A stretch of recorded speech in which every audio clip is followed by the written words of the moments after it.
Welcome back, MTG Joe here. We're here to do a metagame breakdown for the standard best of one format on MTG Arena, looking at some of the best decks to take on the ladder, try to get you that mythic rank top finish. I know I haven't put out that many videos in the last 2 weeks. I mentioned in the historic video I put out yesterday, but for folks' awareness, my job changed at work. There was a reorg, and it's crazy insanity, and I am just trying to keep my head above water while also preparing for my upcoming baby that's coming in a couple months. So I'm trying to get content out, but please bear with me. It's not a fun time right now here. So I appreciate the continued support of folks, the well wishes for folks who reached out kind of in that in between. In case, let's jump into the stats. Today we have Untap GG, what's going to give us the stats. It's a companion tool, tracks user win rates. If you want to use Untap to track your own win rates, see some deck lists, stuff like that, link for Untap's in the video description. All the deck lists will be in the video description, so you can pull that information there. We're going to look at popularity of the day, and then we'll jump into the decks themselves. So Mono White Aggro from Diamond to Mythic is the most played deck at about 9%. Mono Green Landfall about 5%. We have Reanimator, Kavero decks at about 5%. Izzet Prowess at about 5%, then Mono Black Demons at 4%. We have Orzhov Skeletons, which is really Orzhov Enchantments, at about 4%. Dimir Mill at 3%, and then Jeskai Artifacts at 3%. Some folks have asked about seeing win rate over time. It's a little bit like noisy in this sense. Like we're seeing a lot of kind of clumps of data. I would say most notably we see Boros Burn kind of take an uptick. We do see, for example, this looks like Jeskai Artifacts kind of up and down. It was down, it's kind of come back up. We also see decks like the Mono Black Demons continue to perform pretty poorly. That's why I feel like a lot of people are invested in the deck, but it just hasn't done well in the last little bit. So in terms of matches, we got 100k matches played, Diamond Mythic rank. Jeskai Artifacts is the highest win rate deck of the week, 110 games played. And this is a deck built around Simulacrum Synthesizer. So cares about artifacts 3 CMC or more coming into play. Gives you Karnstruct tokens, artifact creatures with power toughness equal to the number of artifacts you control.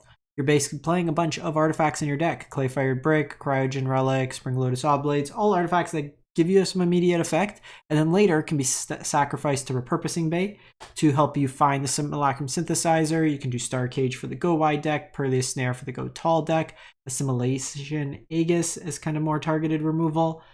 Fire Crystal lets you go up on, this is the Jeskai element of it, the red. It gives all your creatures haste, which is pretty strong, and then United Battlefront kind of ties the room together. If you are experiencing a lot of graveyard decks, you can play Soul Guide Lantern, you can play Rest in Peace in the deck. All are ways to kind of combat. You're basically kind of a combo control deck in this shell. Moving on, we have, this one's a weird one. It's called Azorius Control, 68%. It's like Azorius mid-range. You have your control elements, 3 steps ahead, Get Lost, No More Lies, Consult the Star Charts. You have Pinnacle Star Cage. We have Glenalendra's Answer in here. We have Ultima. Then you have a mix of creatures. So Overlord of the Mistmoors, Overlord of the Flood Pits, Enduring Curiosity, Aang, which is kind of tempo control-y elements to it. Conceal's Flanker, Graveyard Hate, Life Gain. You have Tishana's Tidebinder activated abilities. And then some Sheltered by Ghosts. The old Sheltered by Ghost Day of Judgment combo, which always works out nice, right? So a little bit of a weird one. There's going to be like an Azorius Flash deck in a couple decks. I think that one's more well-rounded, but sharing this one, because I haven't really seen this deck before. It's played 120 games at a reasonable rate, but it seems more like a collection of Azorius cards. Can't really pick a direction. Boros Burn, 63%. So base red, as always, you have your creature package, Grease Wrench Goblin, 1 mana 2/1 that can get bigger. Loot your cards, kind of fix your hand. Hired Claw, pings get bigger. Emberheart Challenger is a prowessy threat. Slickshot is prowessy threat. Tursa helps you kind of churn through your deck as well. And then your burn elements, Burst Lightning, Shock, Boros Charm, Lightning Helix, Sheltered by Ghost as removal, Life Gain. You can double strike like a Slickshot show off, potentially dealing more than 4 damage if you get enough pumps with it that way there. Reasonable mana base as well. We have Azorius Tempo. So this is the kind of, I'd say, more well-rounded, 62%. So this deck's using High Noon as a way to kind of break parity. Limits players to play 1 spell per turn.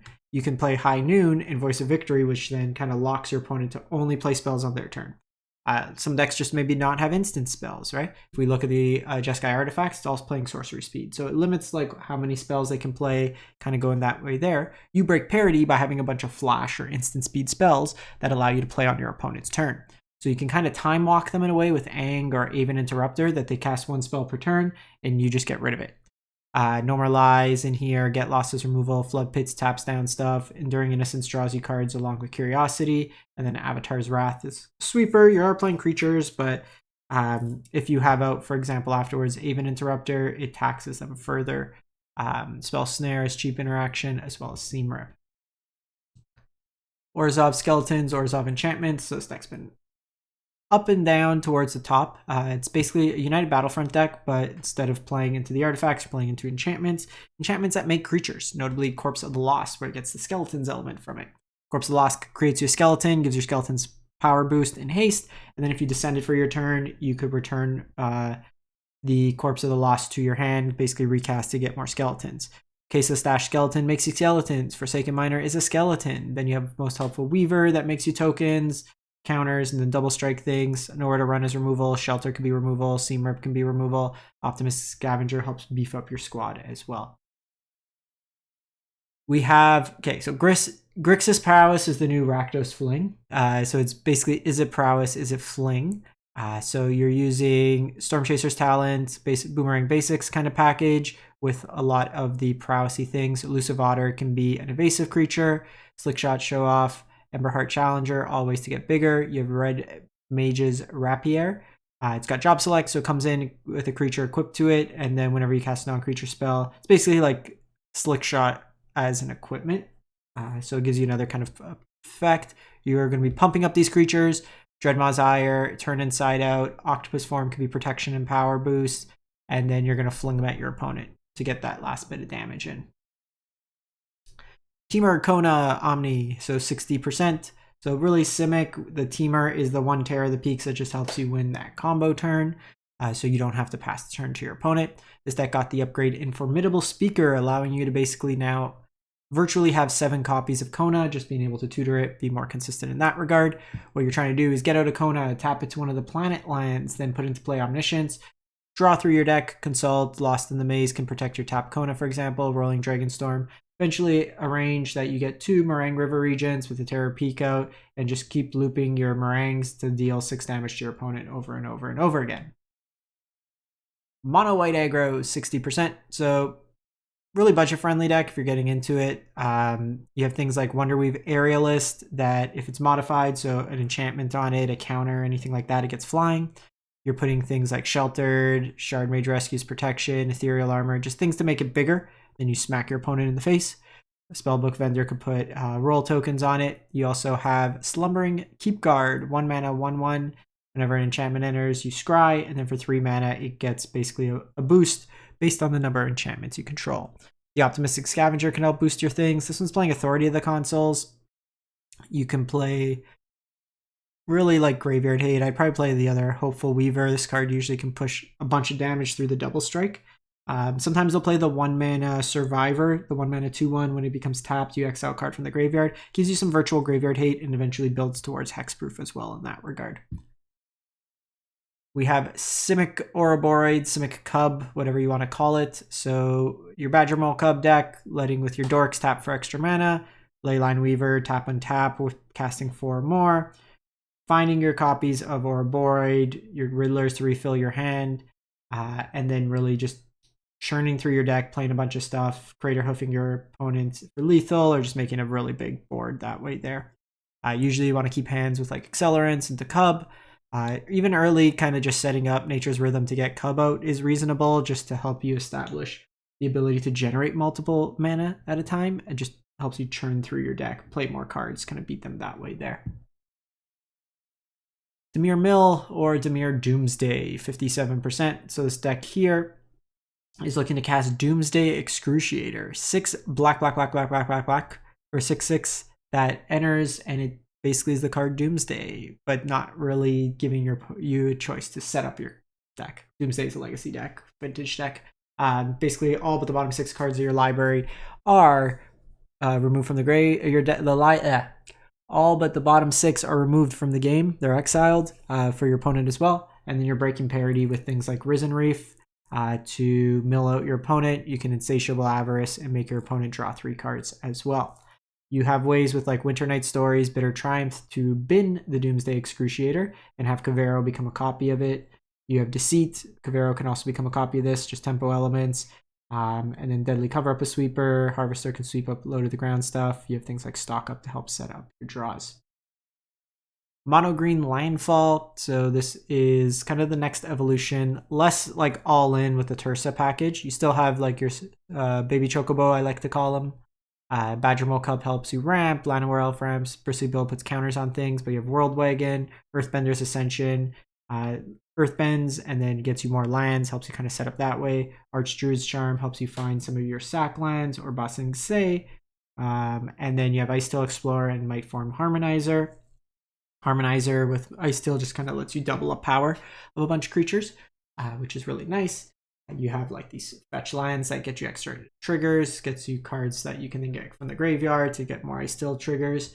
This one's got Fecund Green Shell, so if you have 10 or more lands, it boosts up your squad and then helps you draw cards if their toughness is bigger than their power when they enter.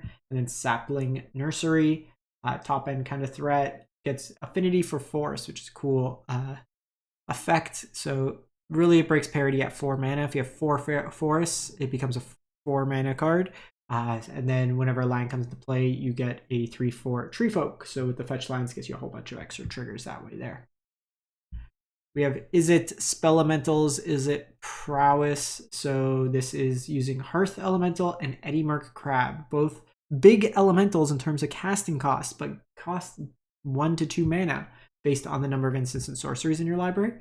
Through that, you're also able to get a cost reduction on Sunderflock, which bounces ideally your opponent's entire board and keeps your board because they're all elementals.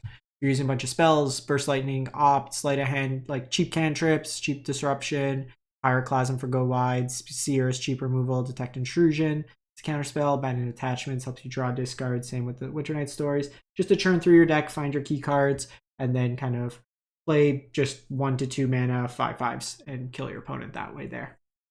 And then lastly, we have Sultai Reanimator, Kavero, 56%. So seen variations of this deck, kind of ebb and flow. We now are using a lot of the Evoke Elementals. Plays really nice with Kavero because you naturally want creatures in your graveyard, and these give you the effects on 2, goes into your graveyard, and then you can get them back afterwards with reanimating like Bringer of the Last Gift. Arden could bring them back. Kavero could just become a copy of them as well. And then you have setup like Town Greeter, Bookworm helps you fill your graveyard. Formidable Speaker, again, similar to the Kona deck, allows you to go in to find multiple copies of Kavero. And then like Bitter Triumph, Awaken, Requiting Hex, all as removal options. That's it for the week. Let me know what you've been playing, what you've been liking, and we'll catch you next time. Thanks for watching.